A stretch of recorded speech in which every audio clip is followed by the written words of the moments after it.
In this episode, I will be diving into the Belt and Road Initiative, BRI, like you have never seen before, and why the Western narrative of BRI being a debt trap is falling on deaf ears in Africa and around the world. African countries have decided to charter a new path in their future, far from what was handed to them during independence, with FFT and BRI being an example. This has not gone well, especially with former colonizers in the West recently. Experts says that Western countries refuse to develop Africa infrastructurally to maintain Africa as a raw material continent. Well, according to former South Africa President Thabo Mbeki report, Africa loses on average $50 billion each year through illicit financial flows. And why no one is talking about that? Please smash the like button and share the video with your network if you find value. Firstly, African countries see Chinese Belt and Road Initiative as a precious opportunity. Let me tell you why. The China proposed Belt and Road Initiative continues to drive global development, and through it, the country has helped meet the vital needs of developing nations by cooperating with them to build infrastructure and providing them with financial assistance. The strategic cooperation between countries of the developing global South in general, and African countries in particular, will be further strengthened through the initiative. The perspective that China offers is one that always defends fundamental common values and the common good of humanity. Unlike Western powers, it does not seek hegemony. The BRI aims to build infrastructure, from highways and railways to ports and power plants, to increase connectivity between Asia, Europe, and Africa, and to promote trade. It is China's vision that, through this initiative, the world might achieve a common destiny for humanity, development, and security. The people of the world in general, and African people in particular, see clearly that this initiative presents a precious opportunity for peace and sustainable global development. Through BRI projects, China has helped build more than 6,000 kilometers of railway, over 6,000 km of highways, and more than 80 large power facilities on the African continent. Infrastructure spurs industrialization, starting with the mechanization of agriculture as the first step in African countries' endeavor to transform their resources to create jobs and markets for their people, locally, regionally, and at the continental and international levels. Handouts from the same people who sow disunity in Africa will never transform the continent. Only strategic and long-term investments in infrastructure can do so, because it is exactly the lack of modern infrastructure that constitutes the bottleneck to development in Africa. The Belt and Road Initiative is here to remove this bottleneck and open the way for Africa's industrialization. Otherwise, globalization will bypass Africa and the world will advance without Africa. Furthermore, without this, Africa would remain only a provider of raw materials to other people. China's unconditional involvement and massive investments in Africa's infrastructure through the BRI provide a great opportunity, not to be missed by Africa in the 21st century. At the same time, China teaches Africans how to fish instead of giving them a fish. BRI infrastructure projects provide employment opportunities for the people of the world in general, and the African people in particular, since with mobility, the free flow of people and goods comes opportunities. China is the only true African partner that is ready and willing to share its low-cost technology with Africa. Every Chinese investment in Africa is loaded with historical meaning because China understands African countries well.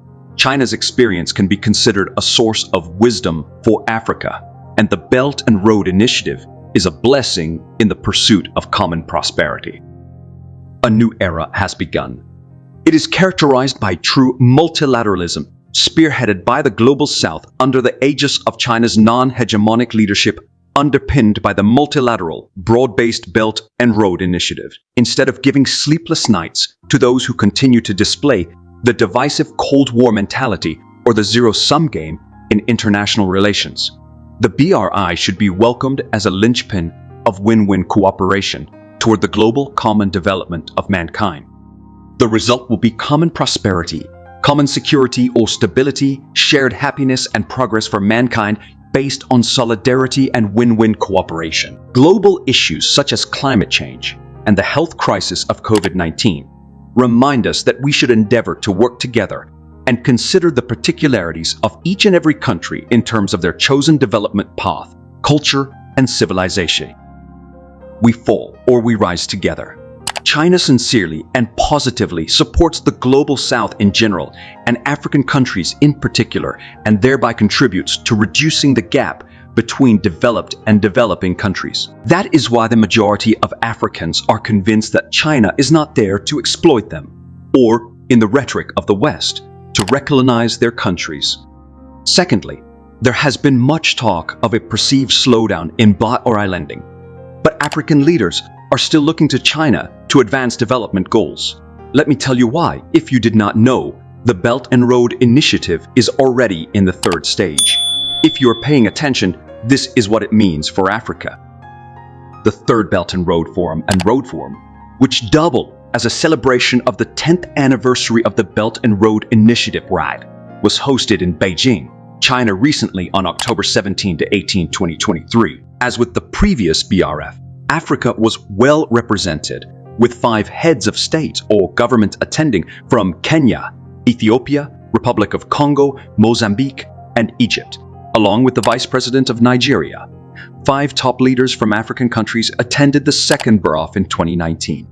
There has been much talk of a perceived slowdown in Chinese lending globally, and to Africa specifically, over the past few years, and of the BRI's supposed pivot away from large-scale infrastructure projects. Yet African leaders have not been content to swallow this narrative, and instead continue to take opportunities to directly reinforce African development priorities with China, one of their key development partners. The BRF was another such opportunity, offering seemingly promising outcomes, but with more work ahead for African countries.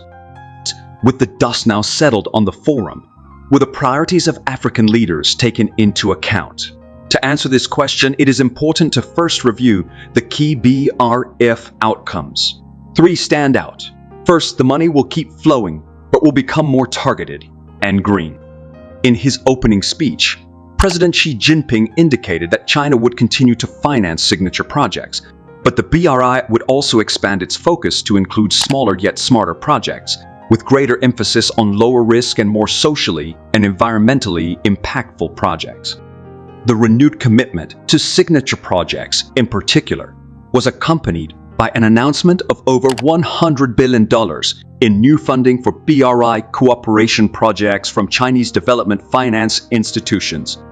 Both the China Export and Import Bank and the China Development Bank will receive a new financing window of approximately $50 billion, while the Silk Road Fund, also a part of the BRI financing mechanism, will receive a capital infusion of $10 billion. The fact that the BRI's pivot to smaller but smarter projects will not come at the expense of signature infrastructure projects, coupled with a new capital infusion for BRI projects, is a hopeful sign for African countries, with an estimated annual infrastructure financing gap of over $100 billion.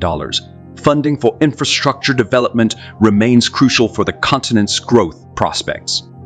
Second, small and medium enterprises are getting a boost. At the forum, China Development Bank signed a term facility agreement with the African Export-Import Afrexim Bank for a loan of $600 to support SMEs in Africa. This funding seeks to promote economic cooperation between Afrexim Bank member states and China, as well as boost Africa's export manufacturing capacity. This is important because there are an estimated 44 million SMEs across Africa, which drive economic growth and provide an estimated 80% of jobs across the continent. Third, although hardly publicized, at the BRF, China agreed to fund several infrastructure projects in a range of African countries. For instance, China will finance 2 major railway projects in Nigeria, the Abuja-Kano and Port Harcourt-Maiduguri railways, at a cost of approximately $3 billion. A facility agreement was also signed for China to finance construction of a 25 MW photovoltaic solar power plant in Burkina Faso. China also committed to fund the expansion of the Sagana-Marua Highway. In Kenya, the Niayes Road, an improvement of the Dakar Road network in Senegal through China Development Bank, and through the Silk Road Fund, China will invest in the Africa Investment Fund, IV under the old Mutual Fund based in South Africa. However, although these appear to be promising outcomes for Africa, there is fine print to be aware of, and it will be important to continue to track post-birth of progress. First, the pivot towards smaller yet smarter projects implies that Chinese lenders will aim for more green development and digital connectivity projects, as well as place greater emphasis on non-economic aspects of projects, such as environmental and social impacts. Thus, to progress further, African countries may well need to propose more of these types of projects to credible Chinese stakeholders and localize them. Panda bonds issued in Chinese capital markets and focus on climate financing and sustainable development projects can also be an option to explore. Recently became the first African country to issue a panda bond.